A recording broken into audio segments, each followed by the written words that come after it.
alangkah baiknya kita berdoa dulu yang dipimpin sama ketua kelas. Siapa ketua kelasnya? Saya. Berdoa mulai.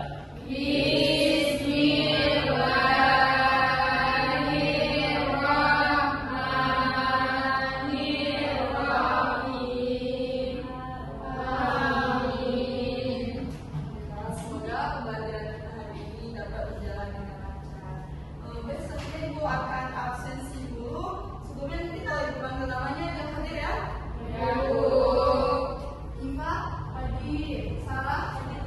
Jaya, Hadir. Zul, Hadir. Ega, Febi, Elsa, Reva, Suci, Eka, Sakura. Kayaknya hadir semua. Alhamdulillah kalau hadir semuanya, jadi kita nggak ada yang tertinggal materi kita hari ini. Nah, pentingnya kita pembelajaran hari ini, kalau hadir semuanya, kita dapat membahas full tentang materi kita hari ini. Nah, karena kita ketahui, sejarah itu sekarang sudah sangat berkurang orang-orang yang mempelajari sejarah. Jadi kalau kita bersemangat belajar sejarah, nanti kita menjadi penerus-penerus penulisan sejarah. Nah, lanjut, Ibu akan menjelaskan, Ibu bertanya dulu nih tentang materi pembelajaran kita sebelumnya tentang demokrasi terpimpin. Nah, pada demokrasi terpimpin itu, masa Indonesia ini sangat-sangat terpuruk. Kenapa kok terpuruk? Karena ekonomi yang tidak stabil dan politik juga sangat terpuruk. Nah, dari demokrasi terpimpin ini, maka terjadilah masa Orde Baru yang dipimpin dengan Presiden Soeharto. Nah, Ibu bertanya nih, ada yang tahu nggak apa itu masa Orde Baru? Apa aja?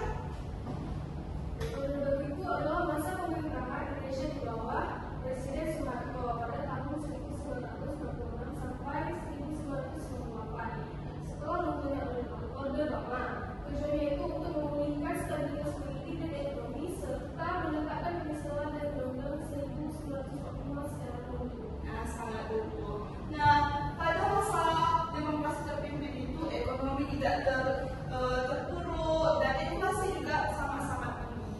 Nah, di sini kita Ibu harap setelah Ibu menyampaikan materi ini, kalian dapat menjelaskan tentang bagaimana latar belakang Orde Baru, kebijakan pemerintah pada masa Orde Baru, dan dampak masa Orde Baru terhadap masyarakat. Nah, setelah Ibu nanti menjelaskan tentang masa Orde Baru itu apa, Ibu harap kalian dapat menjelaskan bagaimana latar belakang masa Orde Baru dan bagaimana kondisi masyarakat pada masa Orde Baru tersebut, dan kalian dapat menganalisis bagaimana sih masa Orde Baru itu.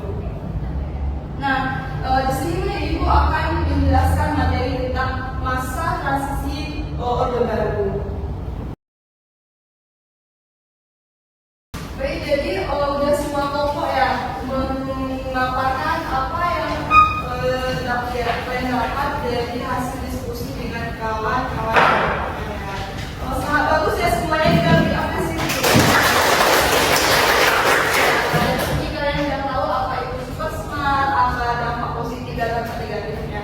Nah, di sini Ibu minta sama kalian, coba satu orang, siapa yang bisa dapat menyimpulkan apa hasil dari pembelajaran hari ini? Ada yang dapat menyimpulkan? Bu,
dibawakan tadi dari hasil diskusi kalian, apa ada yang ingin ditanyakan atau belum paham dengan materi kita hari ini?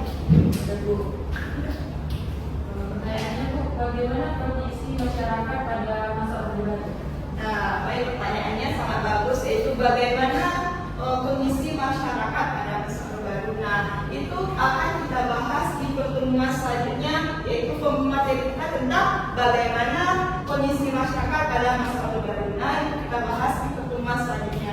Nah, Ibu mau tanya sama kalian, kan tadi kita belajar dengan metode kerja kelompok. Nah, kalian harapan kalian ke depannya, kalian ingin belajar dengan gaya gimana sih, kan? Cara video, diskusi di dalam kelompok lagi, atau ada yang menarik pembelajaran hari ini?